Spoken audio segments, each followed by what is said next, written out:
Bienvenue sur l'invité de la télé, c'est le rendez-vous qui démarre, un rendez-vous qui vous a un petit peu manqué, c'était les vacances, c'est normal.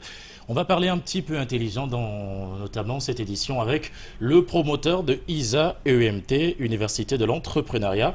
Monsieur Gabriel Kuaté est avec nous. Bonjour et bienvenue sur la télévision. Bonjour Monsieur Ngatia. Alors Monsieur Gabriel Kuaté, vous êtes le promoteur de ISA EMT. Vous vivez logiquement aux États-Unis, mais de temps en temps, vous êtes sur le Cameroun. Mais qu'est-ce qui vous fait autant venir sur le Cameroun? Ben, voilà, j'ai passé pratiquement 30 ans de carrière à travailler un peu partout dans le monde. Et puis, vous savez, à un moment donné, on pense à ses racines. Donc, je pense que j'ai fait la même démarche qu'ont fait beaucoup d'autres gens qui ont vécu à l'extérieur de leur pays. Et je me suis posé la question, ben, qu'est-ce que je peux faire pour mon pays? Comment est-ce que je peux faire pour transférer tout ce que j'ai appris pendant ces années-là aux jeunes Camerounais? Comment est-ce que je peux rendre ce que le pays m'a tant donné? Et c'est cette démarche qui m'a ramené à venir au Cameroun. Et je me suis dit, quelle est la meilleure façon de rendre à mes compatriotes? Évidemment, c'est au niveau de la formation, c'est le savoir. Et c'est de là qu'est justement née l'idée de créer une université privée, l'ISA EMT, qui a pour mission en fait de développer les entrepreneurs camerounais avec des techniques vraiment modernes, changer la façon dont l'entrepreneuriat est fait ici au pays. Ouais. Elle est faite de quelle façon? Ben, vous savez que 90% des Camerounais sont dans l'auto-emploi. Ouais. Et la plupart des Camerounais ne voient pas grand. Ils voient tout petit, dès qu'ils ont un peu d'argent pour nourrir leur famille, ça suffit. Et alors qu'aujourd'hui, je pense que nous avons suffisamment de talent ici au pays. Les Camerounais sont très intelligents. Il faut leur donner les outils, il faut leur donner de l'ambition pour pouvoir rayonner, pas seulement dans leur quartier, mais sur le territoire national et même à l'étranger, et pourquoi pas carrément dans le monde. Donc il faut être assez ambitieux pour attaquer le marché international. Aujourd'hui, c'est possible et nous l'avons fait. Et c'est ça qu'on pense que c'est ce savoir-là qu'on peut transférer au Cameroun. Alors vous parlez de l'entrepreneuriat, le mot est peut-être familier pour les uns et les autres, mais beaucoup n'ont pas la pleine conscience du contenu de ce mot entrepreneuriat. C'est quoi exactement? Ben, l'entrepreneuriat, en fait, c'est tout simplement développer une affaire, pour parler aussi simplement. Développer une affaire qui soit rentable, une affaire qui satisfait aux besoins de la communauté ou d'un marché cible. Alors aujourd'hui, évidemment, il faut comprendre les besoins du marché, surtout du marché international, parce que vous savez, il y a des secteurs où votre marché est assez saturé. Alors quand on se rentre dans cette activité-là, pour adresser ce marché qui est saturé, très vite, on fait trop, mais on va droit dans le mur. Donc maintenant, il faut apporter des techniques modernes, regarder le marché dans le sens large, le marché qui est profitable, le marché où il y a un besoin bien défini, et en ce moment se donner les moyens d'adresser ce marché. Donc, quand je parle de l'entrepreneuriat, ce n'est pas forcément celui qui va faire, qui a une petite boutique au quartier, mais c'est comment, à la limite, même prendre cette boutique-là et l'amener à une échelle qui est beaucoup plus grande. Vous savez, il y a pas mal d'outils aujourd'hui dans le monde qui donnent l'ouverture aux Camerounais, aux Africains en général, pour pouvoir investir dans des marchés externes. Il y a l'AGOA aux États-Unis, par exemple. Est-ce qu'on l'exploite correctement? Et il y a un procédé pour l'exploiter parce qu'il y a des pays qui l'exploitent beaucoup mieux que les Camerounais. Qu'est-ce qu'ils font? Alors, c'est cette connaissance-là que l'on va passer à nos compatriotes. Il y a des opportunités dans les marchés de la sous-région, dans plusieurs domaines. Évidemment, il faut les savoir et il faut éduquer nos compatriotes et nos enfants comment ils peuvent faire pour s'outiller, pour servir ce marché-là. Donc, quand on parle de l'entrepreneuriat, c'est cette connaissance que je veux ramener ici, au Cameroun. Et en fait, l'objectif, disons que la démarche n'est pas unique. Je suis en même temps le chairman de la communauté de la diaspora camerounaise aux États-Unis. Alors, est-ce que c'est le modèle, par exemple, de la formation américaine que vous voulez transposer sur le Cameroun? Il y a un peu de ça. Et ce n'est pas seulement le modèle de la formation américaine, parce que bon, c'est vrai, j'ai passé ma carrière à Schlumberger, qui était d'abord une compagnie française, maintenant c'est carrément une multinationale.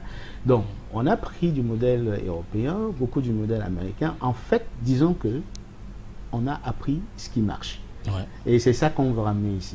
On ne veut pas forcément labeller ça comme américain. Oui, aux États-Unis, c'est un pays où il y a beaucoup de technologie et il y a beaucoup d'influence américaine, mais aussi l'influence française et aussi l'influence asiatique. Parce que vous savez très bien, aujourd'hui, personne n'a le monopole du savoir. Et vous avez les iPads qui sont conçus aux États-Unis, mais fabriqués en Chine. Donc, il y a un savoir-faire de part et d'autre. Nous voulons ramener, en fait, des solutions qui marchent. Alors là, je suppose que globalement, vous êtes en train de nous parler des objectifs de ISAEMT, l'Université de l'entrepreneuriat en tant qu'IPES.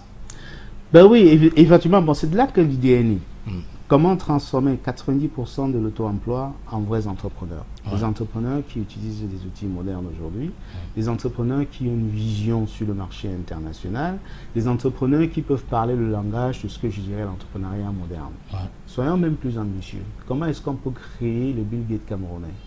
Comment est-ce que l'on peut créer un Facebook camerounais?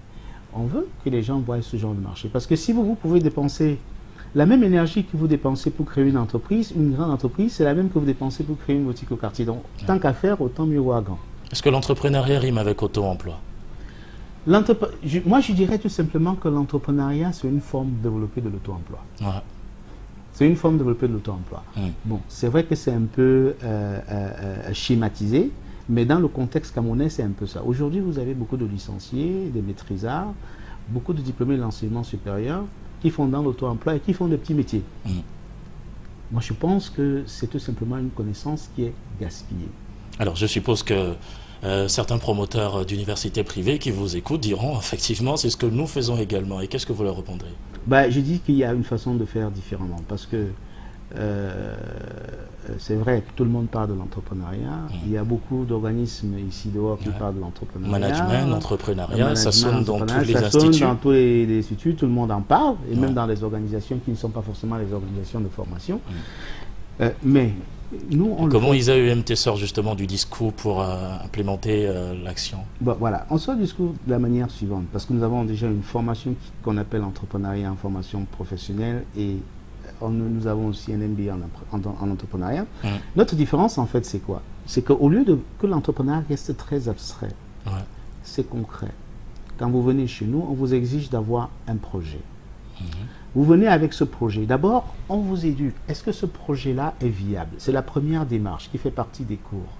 Est-ce que ce projet est viable? Est-ce que ça répond à vos aspirations? Et on vous pousse à voir beaucoup plus grand. On vous pousse à être ambitieux. Si vous dites, j'ai un projet, je voudrais que le projet me rapporte, je ne sais pas, 50 millions de francs CFA par an, pourquoi pas 200? Pourquoi pas 1 milliard? Pourquoi pas 2 milliards? Évidemment, vous allez dire, ah oui, mais je ne sais pas comment faire pour arriver à 2 milliards. Il y a des choses qu'on peut faire pour arriver à 2 milliards. S'il y a un marché, vous avez les compétences pour travailler. On va vous enseigner comment vous pouvez faire pour constituer votre équipe, pour adresser le marché, pour trouver les financements, pour fabriquer le produit qui répond aux normes du marché, etc. Donc, on va vous apprendre tous ces différents métiers. Par exemple, en entrepreneuriat, on commence déjà par la création de la structure. D'abord, j'ai parlé de la validation du projet. C'est déjà la validation du projet. Est-ce que c'est un projet viable? Est-ce que ce projet-là satisfait vos objectifs? Parce qu'évidemment, beaucoup de gens ne sont pas très ambitieux. Quand ils ont un projet, ils disent, ah oui, ben moi, si j'ai 200 000 par mois, ça suffit parce que je paye ma petite maison, je m'occupe de mes enfants, ça va. Mais en réalité, 200 000, c'est peut-être pas assez ambitieux. Nous voulons des gens qui peuvent créer des richesses. Qui peuvent créer des richesses.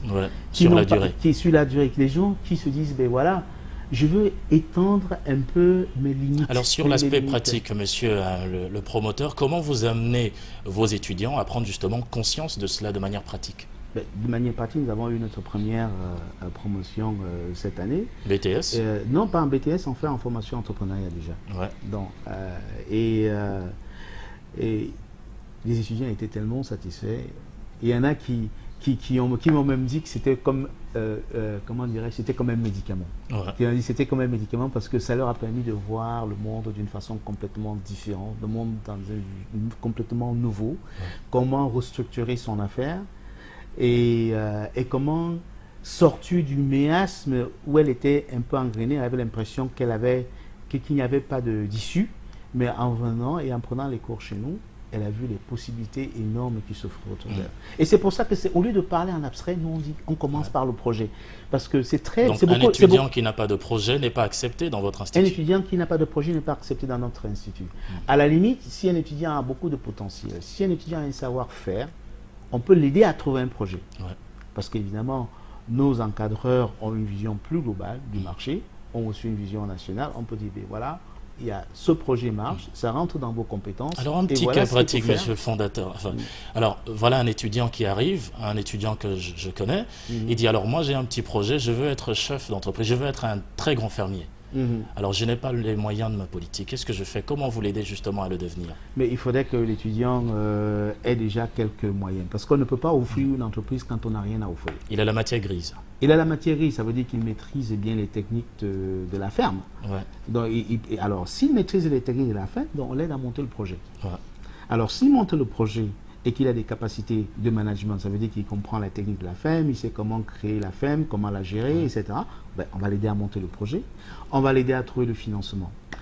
Je vous ai dit tantôt que j'étais en même temps le chairman de la CPS, Cameroun Professional Society, qui est une organisation qui regroupe la diaspora camerounaise, aux États-Unis, des professionnels camerounais aux États-Unis. Nous avons déjà dans notre réseau des gens qui ont envie d'investir. Ils n'ont pas envie de laisser leur travail pour venir, parce que bon, ils ont leur salaire, etc., et assez leur vie confortable, mais ils veulent investir au pays. Donc même déjà dans notre réseau, nous avons des financements. Et qu'est-ce que ce partenariat justement peut apporter à l'ISA-EMT? Ben, ce partenariat avec l'ISA-EMT, ils apportent, comme tantôt je l'ai dit, les financements. Si vous avez un projet qui plaît à un des financiers qui fait partie de notre réseau, ils peuvent financer. Très souvent, ils aiment aussi financer des projets dont ils sont experts dans la matière. Bon, si la personne est infirmier ou a appris ça, ou ça fait partie de son métier, pourquoi? Parce que ce n'est pas seulement un financement, mais ils peuvent aussi accompagner ça avec des conseils techniques. Donc c'est pour ça que vous avez des médecins qui disent, bon, je veux bien investir dans un hôpital ou dans un aspect bien précis dans la médecine. Je cherche un partenaire au Cameroun qui a ses connaissances et je vais mettre de l'argent. Par contre, vous savez, au Cameroun, presque chacun a toujours investi dans une affaire qui n'a pas marché, soit parce que la personne n'avait pas les compétences ou parce que la personne n'avait pas les capacités, n'avait pas les qualités morales pour gérer le projet. Et c'est pour ça qu'en passant chez nous, il y a déjà la garantie qu'on les a formés dans la science de l'entrepreneuriat, puisque c'est une science. Et en plus, pendant que l'étudiant est chez nous, nous faisons une évaluation morale. Donc quand nous recommandons à nos partenaires, on recommande sur plusieurs plans. D'abord le plan technique, et puis le plan moral, et puis évidemment les qualités interpersonnelles qui fait un bon entrepreneur. On dit, bon, vous pouvez miser sur telle personne parce que cette personne a passé 1 ou 2 années chez nous. Évidemment, c'est beaucoup plus facile. Ça veut dire que vos étudiants peuvent avoir la grâce de faire des stages aux États-Unis, à Londres, de faire des stages, je ne sais pas, un petit peu partout dans le monde? Oui, bon, je parlais de l'entrepreneuriat. Dans le sens de dans l'entrepreneuriat, oui. Pourquoi? Parce que si vous avez un partenaire aux États-Unis et que ce partenaire va investir, très souvent il est prêt à investir dans. Par exemple, là aujourd'hui, j'ai un partenaire qui investit dans les métiers du bois. Pourquoi? Parce que c'est un Camerounais qui vient ici et qui voit que nous faisons du travail qui n'est pas assez fini.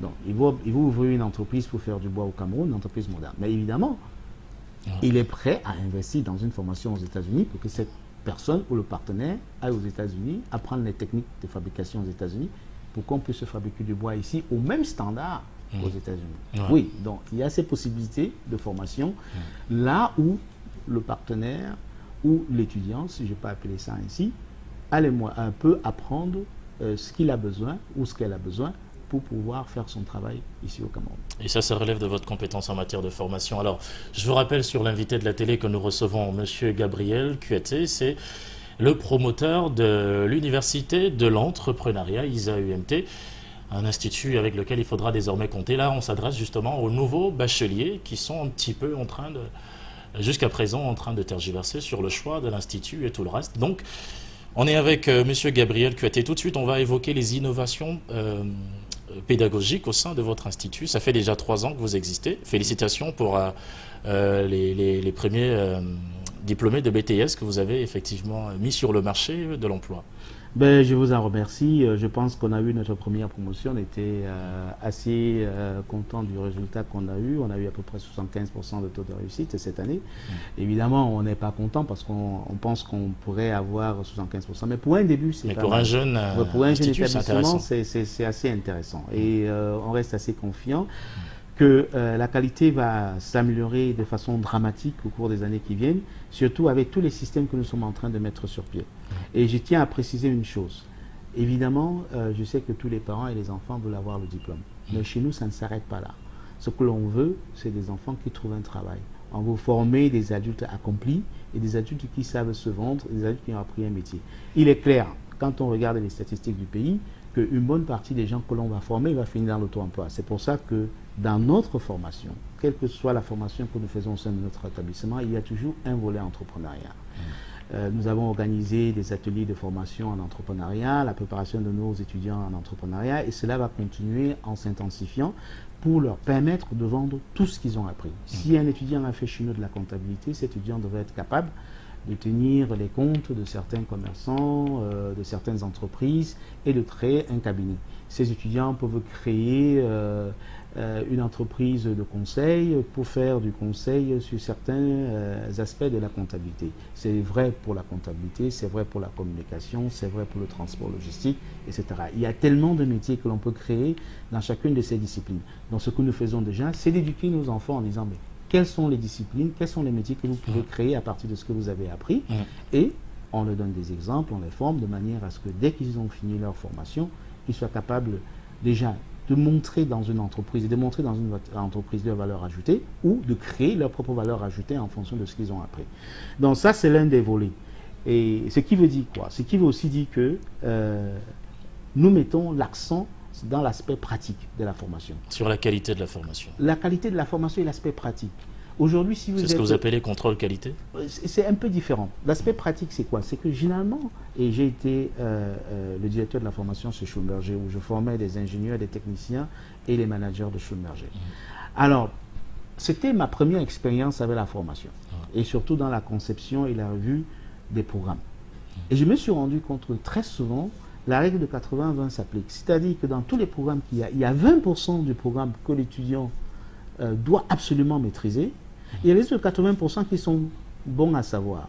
Mais dans la vie de l'étudiant, 40% de temps, ils vont utiliser 20% de ce qu'ils ont appris. Alors, à l'époque, j'avais structuré la formation de mes ingénieurs en m'assurant que ces 20% qu'ils doivent savoir, ils doivent absolument les savoir. Ouais. Il n'y a pas d'excuse. Il ne faut pas prendre... avoir la note de 10 pour passer, il faut avoir 100%. Ouais. En réalité, quand vous regardez chacun des métiers que nous formons, chacun des métiers de nos filières, cette même règle s'applique. Donc nous avons fait un travail intensif pour déterminer quels sont ces 20% qui sont absolument critiques pour réussir dans un métier, et intensifier au niveau théorique, au niveau pratique, et s'assurer que quand l'étudiant part de chez nous, qu'il les maîtrise. Oui. Si vous êtes par exemple, si vous êtes un chef d'entreprise, vous n'avez pas fait la comptabilité, mais qu'est-ce que j'ai besoin de savoir en comptabilité? Par exemple, un étudiant qui doit faire et qui fait CGE. Bah, cet étudiant doit être capable de faire un compte bilan, doit être capable de faire un compte résultat, doit être capable de faire les inventaires. Si je ne peux citer que ces trois-là, ça représente presque 80% de ce que cet étudiant doit faire dans le monde de l'entreprise. Ben, un étudiant sort de chez nous, il doit les maîtriser au bout des doigts. Okay. Donc c'est de ça que quand je parle de l'aspect pratique, c'est de ça que je parle. L'autre aspect, c'est que nous voulons ramener le travail des entreprises aussi à l'université. En plus de ça, vous intégrez complètement les besoins de l'entreprise dans la formation de vos étudiants. Dans la formation de nos étudiants. C'est pour ça que nous privilégions, quand nous recrutons nos professeurs, d'avoir des gens qui ont de l'expérience professionnelle. Vous allez peut-être revenir sur le mode de recrutement de vos enseignants. Mais vous avez plusieurs filières à ISA-UMT, mais les principales, ça on le sait, il y a l'entrepreneuriat d'abord, il y a Petroleum Engineering. Il y a Petroleum Engineering. Et puis il y a Business et Administration. Parlez-nous un petit peu de ces trois principales filières. Mais voilà, alors l'entrepreneuriat, on en a déjà longuement débattu, donc je vais passer au Petroleum Engineering. Bon, vous savez que moi j'ai commencé comme ingénieur pétrolier chez Schlumberger, donc ça fait un peu partie de mon domaine. Et ça fait 30 ans que je pratique ce métier, et c'est pour ça que j'ai eu à constater, tout simplement parce que j'évolue dans ce secteur, qu'il y avait... Surtout parce que c'est un secteur très porteur, parce que tout le monde dit que les métiers du pétrole donnent beaucoup d'argent. C'est vrai que c'est un métier très porteur et que les rémunérations dans cette industrie sont très alléchantes. Et c'est pour ça que je me suis dit, pourquoi pas donner l'opportunité à nos enfants. Vous n'êtes pas sans savoir que tout au long de l'Afrique de l'Ouest et en Afrique de l'Est, il y a plusieurs découvertes du pétrole et gaz. Bon, évidemment, ça demande une technicité assez pointue. Et cette technicité-là, nous n'avons pas beaucoup d'établissements qui préparent les étudiants ou des adultes pour faire ces métiers-là. On trouve encore, surtout dans le domaine technique, dans les métiers pétroliers, beaucoup d'expatriés. Il y a beaucoup d'Européens, des Américains, des Asiatiques, etc. Alors, Le pétrole est pourtant exploité en Afrique de l'Ouest, sur le territoire africain. Le profil naturel pour prendre ces métiers, c'est les Africains. Et je vous le dis, j'ai été en tant que manager où j'ai eu à recruter du personnel pour venir travailler en Afrique. Mais est-ce que ce n'est pas une filière qui appartient justement à l'élite, puisque les domaines du pétrole sont des domaines très réservés, très fermés? Ben, tout est réservé. C'est pas fermé. C'est fermé tout simplement parce que les gens n'ont pas accès. Dans ce que je fais, c'est que je donne l'accès. Et dès que je donnerai l'accès, ce ne sera plus fermé. Ok. Ce ne sera plus fermé.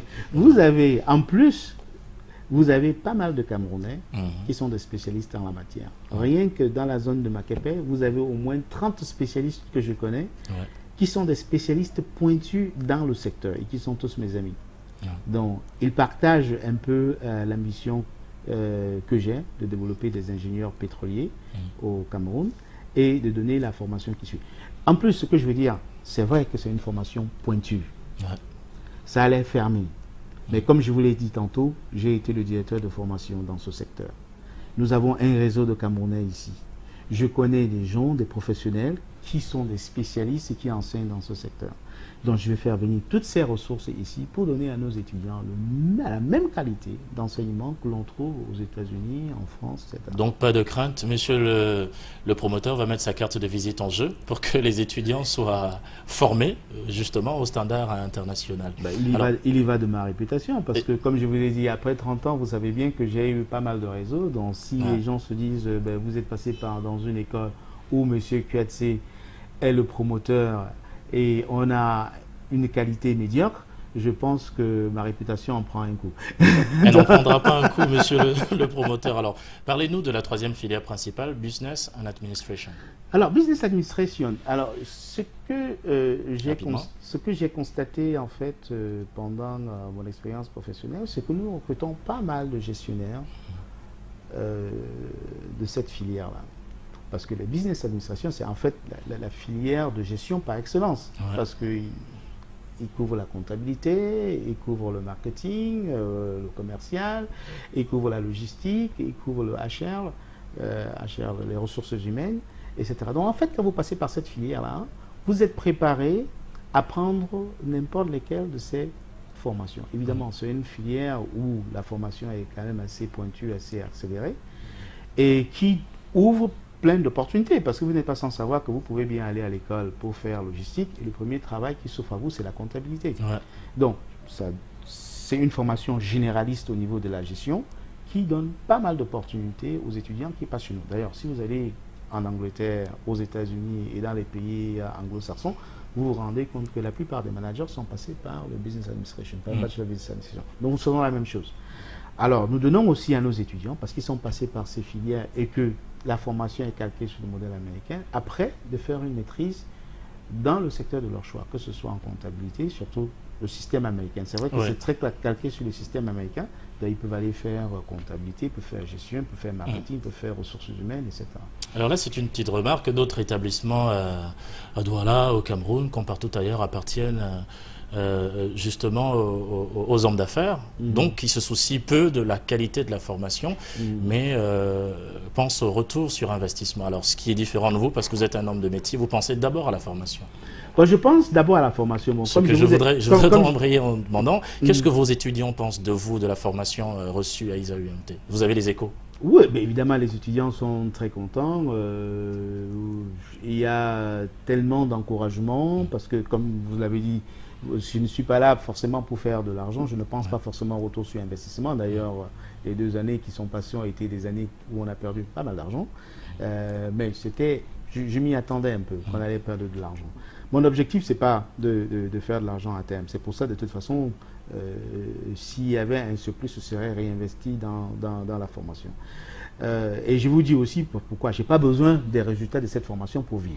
Je suis un professionnel, je gagne bien ma vie, j'aurai une retraite confortable, donc je n'ai pas besoin forcément des résultats pour vivre. Donc, à cause de ça, justement, je n'attends pas forcément des dividendes de l'établissement. Ce que je voudrais, c'est que l'établissement soit autosuffisant, grandisse et que l'on puisse réinvestir dans l'établissement pour former des étudiants de qualité. Là, c'est une leçon que vous donnez aux autres promoteurs d'établissements.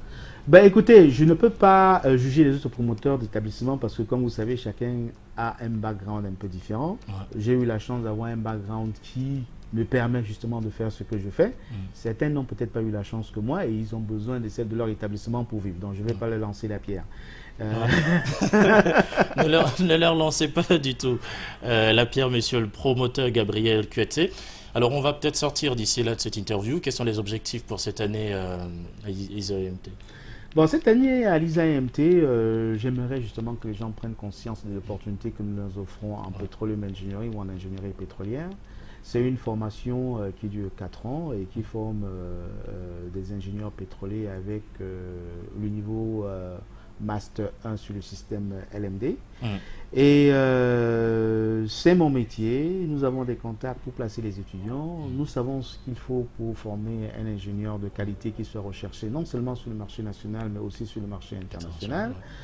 Donc nous mettons sur pied toute notre énergie pour donner à nos étudiants la visibilité qui s'impose. Par exemple, nos meilleurs étudiants pourront aller présenter des papiers, s'ils arrivent à pondre des papiers dignes de ce nom. Ils auront l'opportunité d'aller présenter leurs papiers dans les forums internationaux et nous sommes prêts à investir dans les meilleurs étudiants pour qu'ils le fassent. Il y aura des stages à l'étranger pour les étudiants qui ont les moyens de payer leur voyage et de subvenir à leurs besoins. Et aussi de profiter des opportunités que nous mettons, que nous leur donnons en Business Administration. Je l'ai dit tantôt, c'est une filière phare. Pour ceux qui sont tentés par la gestion, ils ne peuvent pas se tromper parce que ça leur donne un aperçu de tout ce qui est de la gestion dans l'ensemble et leur donne les opportunités de choisir le métier qu'ils ont envie de faire en gestion. Je leur dirais aussi, pour les créateurs d'entreprises, les gens qui sont ambitieux, de venir chez nous suivre la formation en entrepreneuriat parce qu'en entrepreneuriat, ils viennent avec un projet et on les amène jusqu'à ce que le projet soit réalisable. C'est-à-dire qu'en fait, on les tient la main, on les aide à trouver le financement, on les aide à monter leur projet, on les aide à monter la fabrication et l'aspect technique du projet de manière à ce qu'ils délivrent le produit fini sur le marché. Voilà qui est tout dit. Et le prochain concours à ISAEMT, c'est... Le prochain concours à ISAEMT en filière Petroleum Engineering, c'est le 17 septembre à Douala, Bafoussam et Tchang. Et Yaoundé, je crois, c'est le 21 septembre. D'accord, donc avis à tous les étudiants. Merci de nous avoir suivis sur Visio TV. Peut-être on a des contacts? Oui, les contacts, vous voulez dire les contacts de l'école, oui. Ouais. Déjà, vous pouvez inscrire, c'est tout là, info@a-emt.com et vous pouvez aussi appeler, c'est marqué 33 78 85 87 97 61 29 59. Et nous sommes situés dans la vallée de Maképé, sur la route de l'hôpital général, entre la station Total et l'hôpital général. En tout cas, merci beaucoup, monsieur le promoteur de l'Université de l'entrepreneuriat ISAEMT, situé justement à la vallée hôpital général. Faites-y un tour. Si vous êtes un nouveau ou ancien bachelier, c'est toujours important d'aller regarder et apprécier. On se retrouve justement dans l'invité de la télé pour les prochaines éditions sur Visio TV.